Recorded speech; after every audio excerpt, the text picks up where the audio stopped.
이 시간 수요일에 오신 우리 모든 성도님들 주님의 이름으로 축복하고 환영합니다. 하나님의 진심이라는 제목으로 말씀을 전하겠습니다. 요즘에 점점 개그 프로그램이 거의 사라지고 있다고 합니다. 예전에는 이렇게 각본이 짜여져 있는 그런 개그 프로그램이 많이 인기가 있었습니다. 그래서 일정 시간이 되면, 일정 요일이 되면 TV 앞에 모여서 개그 프로그램을 보기도 했습니다. 그런데 요즘에는 그런 개그 프로그램보다는 유튜브 같은 그런 각본 없는 개인 방송이 인기를 끌고 있다고 합니다. 왜냐하면 그 유튜브에서 서로 진솔하게 각본 없이 대본 없이 그렇게 진솔하게 토크를 하면서 꾸밈 없는 서로의 진심이 느껴지기 때문에 시청자들이 그런 프로그램을 좋아한다고 합니다. 이 진솔함과 진심을 보여주는 방송이 뜨고 있습니다. 이 진심을, 서로의 진심을 알기 원하는 그런 시대 가운데 우리는 살아가고 있습니다. 사람은 각자 나름대로의 진심이 있습니다. 음식에 정말 진심이 있는 사람이 있고 또 운동에 진심이 있는 사람도 있습니다. 이 과거에 경제적으로 어려움을 겪은 사람은 경제적인 안정을 얻는 것이 그 사람에게는 진심입니다. 또 과거에 가족을 잃고 혼자 되어서 외로움을 경험한 사람은 많은 자녀를 낳아서 가족들과 그렇게 행복하게 살아가기를 원하는 것이 그 사람의 진심입니다. 이 사람들은 저마다 진심을 지니고 살아가고 있습니다. 우리 성도님들의 진심은 무엇입니까? 그런데 진심은 하나님께도 있습니다. 오늘 하나님의 진심은 출애굽기 오늘 본문에 잘 나타나 있습니다. 오늘 본문에 보면 하나님께서 시내산에서 모세에게 십계명을 주고 있는 그 계시는 동안에 산 아래서 모세를 기다리던 그 이스라엘 백성들의 모습을 기록하고 있습니다. 18절에 보면 산에서 우레와 번개와 나팔 소리가 나고 연기가 온 산을 뒤덮고 있습니다. 상상이 가십니까? 우레와 번개가 막 치고 있다는 것입니다. 저는 낙뢰를 가장 많이 본 것이 군대였습니다. 강원도 지오피에서 군생활할 때 해발 한 900m 되는 곳에서 근무를 섰습니다. 전방에 있는 북한군을 바라보면서 근무를 섰는데 여름이 되면 정말 낙뢰가 많이 칩니다. 이 비가 오고 낙뢰가 치면 그때는 이제 근무 때에 이 소총을 원래는 이게 총구가 하늘 위로 바라보고 그렇게 매는데 소총을 이젠 입구를 땅 밑으로 이렇게 거꾸로 맵니다. 왜냐하면 이 소총에 낙뢰가 치면 감전사, 그렇게 낙뢰사 당할 수 있기 때문에 그렇게 소총을 거꾸로 메고 근무를 했던 기억이 납니다. 그래서 눈앞에서 낙뢰가 떨어진 것도 봤고 정말 위험한 상황을 많이 보았습니다. 그래서 지금 또 이 번개가 치고 천둥 번개가 치면 순간 움찔하고 그렇게 움츠러들 때가 있습니다. 그런데 이스라엘 백성들은 그것보다 더한 장면을 지금 보고 있다는 것입니다. 18절에 보면 그 장면을 보고 이스라엘 백성들이 떨며 멀리 서서라고 그렇게 말씀하고 있습니다. 눈앞에 벌어지는 그런 우레와 번개와 나팔 소리와 연기로 가득한 그 압도적인 장면에서 그들은 벌벌 떨면서 멀리 서 있을 수밖에 없었다는 것입니다. 우리가 갑자기 놀라면 몸이 어떻게 되죠? 이 움직이지 않지 않습니까? 그죠? 운전을 하다가 갑자기 차 앞에서 동물이 뛰어들면 급 브레이크를 밟으면서 몸이 갑자기 경직되면서 얼어버린 그런 경험들이 다들 있으실 겁니다. 이 하나님의 거룩한 임재에 이스라엘 백성들은 압도되어서 지금 움직일 수도 없는 그런 상황입니다. 하나님의 임재 앞에서 자신들이 얼마나 보잘것없고 초라한 존재인지를 깨달았을 것입니다. 그런데 왜 하나님은 이스라엘 백성들이 이렇게 두려움을 느끼는 방법으로 임재하셨을까요? 좀 부드럽게, 좀 속삭이면서 그렇게 임재하실 수도 있는데 왜 이런 방법을 쓰셨을까요? 하나님의 진심은 무엇일까요? 20절에 보면 이렇게 말씀합니다. 하나님이 임하심은 너희로 경외하여 범죄하지 않게 하려 하심이라 라고 말씀하고 있습니다. 하나님의 진심은 그들을 겁주기 위함이 아니었습니다. 그들이 벌벌 떨게 하기 위함이 아니었습니다. 그것이 하나님의 진심이 아니었습니다. 하나님이 임재를 통해서 하나님을 어떻게 한다고요? 경외하고 범죄하지 않기 위한 그 사랑의 마음이 담겨져 있다는 것입니다. 근데 이 경외하기 위함인데, 이 경외는 무슨 뜻일까요? 이 경외는 거룩한 두려움을 의미합니다. 어떤 두려움이요? 거룩한 두려움입니다. 성경에서 두려워하지 말라라는 말이 대략 한 365번이나 등장한다라고 합니다. 그러나 하나님을 두려워하라라는 명령의 구절은 거의 한 200구절이나 된다고 합니다. 우리는 사람이나 환경을 두려워해서는 안 됩니다. 만약 다윗이 사람이나 환경을 두려워했다면 골리앗 앞에 설 엄두도 못 냈을 것입니다. 그러나 우리는 사람을 두려워하면 안 되지만, 환경을 두려워하지 안 되지만, 하나님을 향한 두려움은 우리 신앙생활에 반드시 필요하다는 것입니다.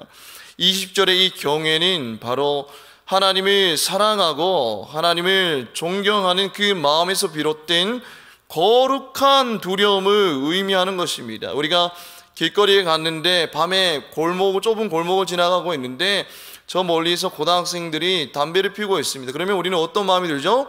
좀 두려운 마음이 들지 않습니까? 이 골목을 지나갈까 말까 하는 그런 두려운 마음이 들 것입니다. 그런데 이 경외는 그런 두려움이 아닙니다. 우리는 신앙생활을 할 때 하나님께 벌 받을까 하는 두려움이 우리 신앙이 동력이 될 때가 많습니다. 이렇게 하면 하나님께 좀 한 대 맞을 것 같은데 라는 그런 두려움이 들 때가 있지 않습니까? 이렇게 하면 하나님이 날 버리시지 않을까라는 그런 두려움이 들 때가 있습니다. 근데 그것은 정확히 말하면 하나님을 두려워하는 것이 아니라 하나님으로부터 오는 심판을 두려워하는 것입니다. 존 비비어 목사님이 쓴 거룩한 두려움이라는 책에서 이렇게 말씀합니다. 하나님을 두려워하는 것은 그분이 사랑하시는 것을 사랑하고 그분이 미워하시는 것을 미워한다는 뜻이다 라고 기록되어 있습니다. 우리가 하나님을 진정으로 사랑하고 진정으로 존경한다면 습관적으로 짓던 죄가 끊어지는 역사가 있을 것입니다. 왜죠? 나의 죄로 인해서 하나님이 얼마나 가슴 아파하실까? 내가 이 죄를 지었을 때 하나님이 얼마나 마음 아파하실까라는 그런 거룩한 두려움이 있기 때문입니다. 이 거룩한 두려움을 가지고 살 때에 우리가 습관적으로 짓던 죄가 끊어지는 역사가 있다는 것입니다. 내가 정말 하나님을 향한 거룩한 두려움을 가지고 살아가게 되면, 정말 하나님을 사랑하는 마음에서, 하나님을 존경하는 마음에서 비롯된 그 두려움, 거룩한 두려움을 가지고 살아가게 되면 우리는 하나님의 마음을 품게 됩니다. 그분이 사랑하시는 것을 사랑하게 되고 그분이 미워하시는 것을 미워하게 됩니다. 이 거룩한 두려움이 있을 때에 어떤 은혜가 있더라고요. 20절에 보면 범죄하지 않게 하려 하심이라 라는 말씀처럼 하나님이 싫어하는 그 죄와 멀어질 수 있는 은혜가 있다는 것입니다. 우리 신앙이 건강한지, 하나님과의 관계가 건강한지 체크할 수 있는 질문은 무엇일까요? 바로 거룩한 두려움을 지니고 살아가고 있는가라는 질문입니다. 우리는 이 거룩한 두려움을 가지고 살아갈 때에 아무도 보지 않는 은밀한 혼자만의 시간과 장소에서도 죄와 멀어질 수 있는 거룩한 삶을 살아가고 있습니다. 내 안에 예수 그리스도가 있다는 사실을 믿고 날마다 그 내 안에 계신 예수 그리스도를 향한 거룩한 두려움을 가지고 살아갈 때에 우리는 은밀한 장소에서 짓는 그 죄와 멀어질 수 있는 은혜를 경험할 수 있다는 것입니다. 요셉이 아무도 없는 그 장소에서 보디발의 아내의 유혹에서 넘어지지 않고 승리할 수 있었던 이유는 요셉이 능력이 있어서가 아니라 요셉이 잘나서가 아닙니다. 요셉은 하나님과 동행하는 사람이었습니다. 하나님을 동행했다는 것은 하나님을 향한 거룩한 두려움을 지니고 살았다는 뜻입니다. 보디발의 아내의 유혹에 넘어가는 것은 하나님이 싫어하는 것이라는 그 거룩한 두려움이 있었기 때문에 요셉은 그 자리에서 뛰쳐나가서 승리할 수 있었다는 것입니다. 지금 모세는 산 위에서 하나님께 십계명을 받고 있습니다. 그리고 하나님께서 우레와 번개와 나팔 소리와 연기로 백성에게 임하신 이유는 그들에게 단순히 겁을 주기 위함이 아니었습니다. 그들이 하나님을 경외함으로 인해서 백성들이 하나님께서 주시는 그 율법을 소중하게 여기고 율법을 잘 지키게 하기 위함이었습니다. 하나님께서 지금 모세를 통해서 이스라엘 백성들이 영원히 지켜야 할 그 율법을 주시는데 개그 프로그램에서 나오는 그 개그맨처럼 하나님이 너무나 웃기게 등장하면, 너무 가볍게 등장하면 과연 백성들이 율법에 대해서 중요하게 생각했을까요? 율법을 너무나 가볍게 여겼을 것입니다. 하나님의 임재는 백성이 거룩한 두려움으로 인해서 정말 율법을 소중하게 여기고 그 율법을 잘 실천하여서 범죄치 않게 하시려는 사랑의 배려였던 것입니다. 그들을 겁주고 그들을 두려움에 떨게 하는 것이 목적이 아니라 그 율법을 소중하게 여겨서 그 율법을 잘 지켜서 하나님께 복받기 위함, 그 하나님의 사랑의 배려가 담겨져 있었다는 것입니다. 그들이 죄를 범하지 않고 하나님의 뜻대로 율법대로 사는 것, 이것이 바로 하나님의 진심이었던 것입니다. 24절에 보면 내게 임하여 복을 주리라 라고 하나님이 진심을 말씀하고 있습니다. 하나님의 진심은 하나님의 임재를 통하여서 백성들이 두려움에 떠는 것이 아니라 그 백성들이 하나님이 주시는 복을 받아 누리는 것이었습니다. 하나님의 진심은 하나님의 자녀들이 하나님의 은혜 안에서, 하나님 안에서 은혜를 누리며 살아가는 것입니다. 우리 삶 가운데에서 우리는 때로는 두려운 상황이 왔을 때에 하나님의 진심을 오해할 때가 너무나 많습니다. 하나님은 왜 이렇게 날 힘들게 하십니까? 하나님 왜 이렇게 날 두렵게 하십니까? 라고 하나님을 오해할 때가 많습니다. 하나님을 겁주시는 하나님, 두려움을 주시는 하나님으로 우리는 오해할 때가 많습니다. 근데 이스라엘 백성들은 광야에서 40년 동안 생활하는 동안 하나님으로부터 많은 시험을 받았습니다. 그러나 그러한 시험은 그들을 힘들게 하기 위한 것이 목적이 아니었습니다. 그 시험을 통해서 이스라엘 백성들이 굳건한 믿음을 얻는 것이 하나님의 목적이었습니다. 이스라엘이 악조건 속에서도 가나안을 무사히 정복할 수 있었던 이유는 그들이 광야 생활 40년 동안의 수많은 시험을 통해서 연단되었기 때문입니다. 광야에서 더욱더 굳건한 믿음을 주시기 위함이 바로 하나님의 진심이었던 것입니다. 성경을 보면 우리를 향한 하나님의 진심이 너무나 직접적으로 표현되어 있습니다. 마태복음 7장 9절에서 11절 이렇게 말씀합니다. 너희 중에 누가 아들이 떡을 달라 하는데 돌을 주며 생선을 달라 하는데 뱀을 줄 사람이 있겠느냐? 너희가 악한 자라도 좋은 것으로 자식에게 줄 알거든 하물며 하늘에 계신 너희 아버지께서 구하는 자에게 어떤 것으로 주신다고요? 좋은 것으로 주시지 않겠느냐라고 말씀합니다. 우리에게 가장 좋은 것으로 주시기를 원하시는 우리 아버지 하나님의 마음이 느껴지지 않습니까? 요한복음 3장 16절에 17절에 보면 이렇게 말씀합니다. 하나님이 세상을 이처럼 사랑하사라고 말씀합니다. 하나님께서는 여기 앉아 계신 성도님들을 너무나도 사랑하십니다. 믿으십니까? 그런데 말로만 사랑하신 것이 아니라 행함으로 그 사랑을 보여주셨습니다. 그 행함은 바로 독생자 예수 그리스도를 십자가에 내어주신 것입니다. 독생자 예수 그리스도를 십자가에 내어주셨다는 것은 하나님의 전부를 우리에게 주셨다는 것과 같다는 것입니다. 우리 인간의 사랑은 온전하지 못해서 상황에 따라서 또 시간의 흐름에 따라서 우리 사랑이 변할 때가 많습니다. 기분이 좋을 때는 내 모든 것을 줄 것 같지만 그러면 시간이 지나면서 변하는 게 우리 마음 아닙니까? 그러나 우리를 향한 하나님의 사랑은 변함없이 한결같습니다. 그래서 죄인된 우리를 향해서 오래 참으시고 인내하시다가 결국 우리를 구원하기 위해서 자신이 전부인 예수 그리스도를 우리에게 주셨습니다. 이것이 바로 우리를 향한 하나님의 진심입니다. 그리고 우리를 향한 그 진심은 십자가에서 이미 확증되었습니다. 때로는 우리 삶 가운데서 두려운 하나님으로 다가올 때가 있지 않습니까? 광야 같은 현실이 너무나 두렵게 느껴질 때가 있지 않습니까? 그럴 때마다 내가 겪고 있는 이 모든 상황을 통해서 겁주시기 위한 하나님이 아니라, 겁주기 위한 하나님이 아니라, 두려움에 벌벌 떨게 하기 위한 하나님이 아니라 이 모든 상황을 통해서 가장 좋은 것을 주시려는 마음이 우리 아버지 되신 하나님의 진심임을 기억하고 고난 가운데서 기쁨으로 승리하는 우리 모든 성도님들 되시기를 주님의 이름으로 축복합니다. 우리를 향한 하나님의 진심은 가장 좋은 것, 복을 주시는 것입니다. 근데 반대로 하나님은 우리에게 그러면 여기 앉아 계신 성도님들에게 어떤 진심을 원하실까요?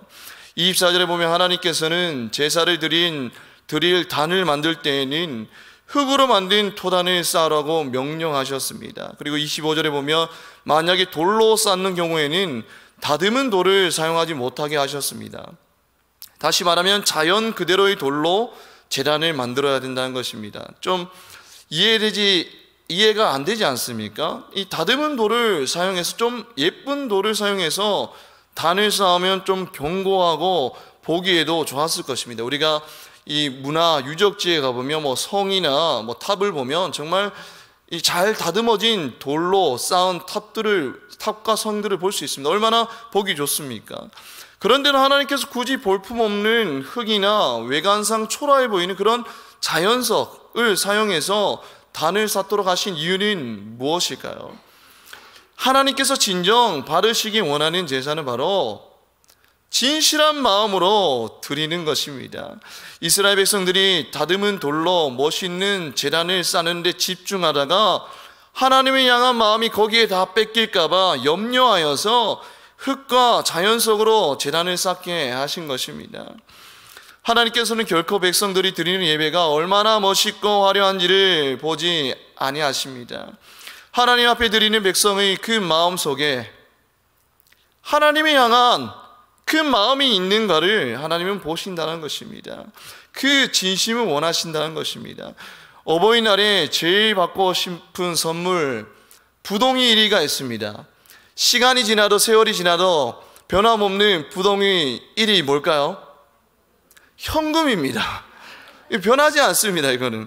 그런데 현금 너무나 좋죠, 받으면. 그죠? 그런데 그 현금을 받을 때 너무 좋지만 그 현금을 받을 때 부모님에 대한 감사하는 마음 없이 그냥 형식적으로 드리는 것이라면 받아도 그렇게 기쁘지 않을 겁니다. 우리가 겉으로는 웃으면서 고맙다고 하지만 너무나 형식적으로 주면 그렇게 기쁘지 않을 것입니다. 그런데 그러면 어버이날 듣고 싶은 말 1위는 뭘까요? 어버이날 듣고 싶은 말 1위는 바로 사랑해요 라고 합니다. 그리고 어린이날 듣고 싶은 말 1위는 무엇일까요? 함께 놀러 가자라고 합니다. 이게 부모님의 사랑을 받고 싶어서 이런 말을 하는 거겠죠. 그리고 요즘 부모들이 이제 학원을 보내고 또 이 부모와의 교제가 없으니까 그 부모의 마음을 받고 싶어 한다는 것입니다. 그리고 이가 사랑한다라는 말입니다. 여러분들 이 사랑, 이 어버이날에도 부모님이 듣고 싶은 말이 사랑이고 또 어린이날에도 어린이들이 부모님께 듣고 싶은 말이 사랑한다입니다. 여러분들 하나님의 마음도 마찬가지입니다. 여러분 하나님은 얼마나 교회가 크고 화려한가, 얼마나 많은 헌금을 드리는가, 얼마나 화려하고 많은 악기로 찬양을 드리는가에는 관심이 없으십니다.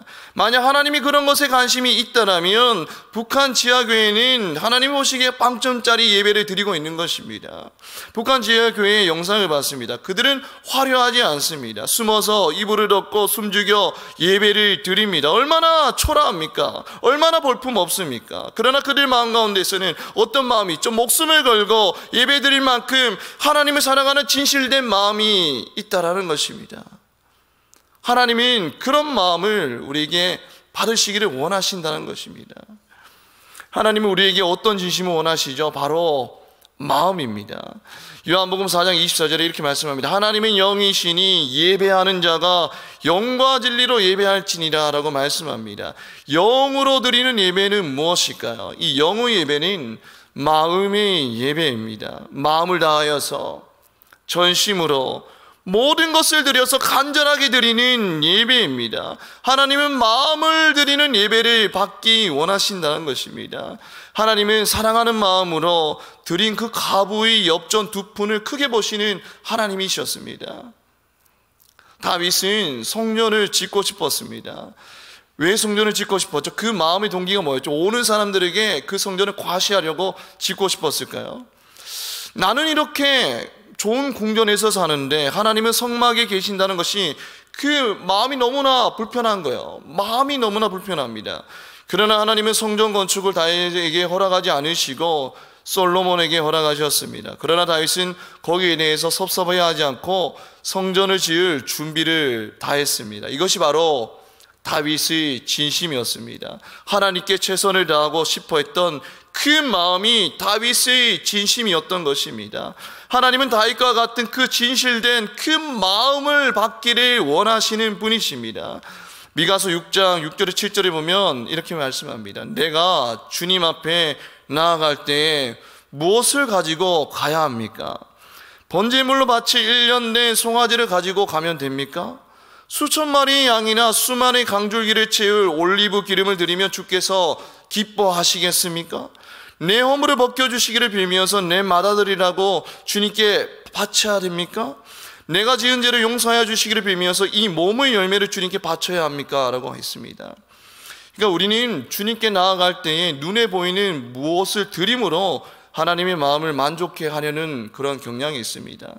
그런데 미가서 6장 8절에 이렇게 말씀합니다. 사람아, 주께서 선한 것이 무엇임을 내게 보이셨으나니 여호와께서 내게 구하신 것은 오직 정의를 행하며 인자를 사랑하며 겸손하게 내 하나님과 함께 행하는 것이 아니냐라고 분명히 말씀하셨습니다. 이것을 한마디로 압축하면 하나님이 사랑하는 마음입니다. 하나님이 원하시는 것을 하나님의 진심으로 사랑하는 마음이라는 것입니다. 가인과 아벨이 하나님께 앞에 예배를 드렸습니다. 그런데 하나님께서는 가인의 예배를 받지 않으시고 아벨의 예배를 받으셨습니다. 하나님 왜 내 예배를 받지 않습니까? 왜 아벨만 편애하시죠? 화를 내는 그 가인에게 말씀하십니다. 내가 선을 행하며 어찌 낯을 들지 못하겠느냐? 선을 행하지 아니하면 죄가 문에 엎드려져 있느니냐? 죄가 너를 원하나 너는 죄를 다스릴지니라 라고 말씀합니다. 이 가인 안에 어떤 마음이 가득했죠? 하나님을 사랑하는 마음이 아니라 죄로 가득했기 때문에 하나님께서는 그 제물을 받지 않으셨다는 것입니다. 하나님을 향한 사랑하는 마음은 없는데 제물만 드렸기 때문에 하나님은 그 제물을 받지 않으셨던 것이죠. 마태복음 22장에 한 율법사가 주님께 물었습니다. 선생님, 율법 중에서 어느 계명이 크니까? 예수께서 이르시되 내 마음을 다하고 목숨을 다하고 뜻을 다하여 주 너희 하나님을 사랑하라 하셨으니 이것이 크고 첫째되는 계명이라고 말씀하셨습니다. 하나님이 우리 성도님들 보실 때에 가장 중요하게 여기시는 것이 무엇일까요? 우리가 가진 소유, 우리가 가지고 있는 힘, 우리가 가지고 있는 지식을 중요하게 여기실까요? 아닙니다. 마음을 다하고 목숨을 다하고 뜻을 다하여 하나님을 사랑하는 그 마음입니다. 물질 만능주의 시대 가운데 돈이 전부인 시대 가운데 우리는 살아가고 있습니다. 세상은 돈이면 충분합니다. 그러나 우리가 비록 보잘것 없어도, 우리가 가진 건 없어도, 우리가 능력이 좀 부족해도 하나님을 사랑하는 그 마음 하나면 하나님의 마음을 감동시키기에 충분합니다.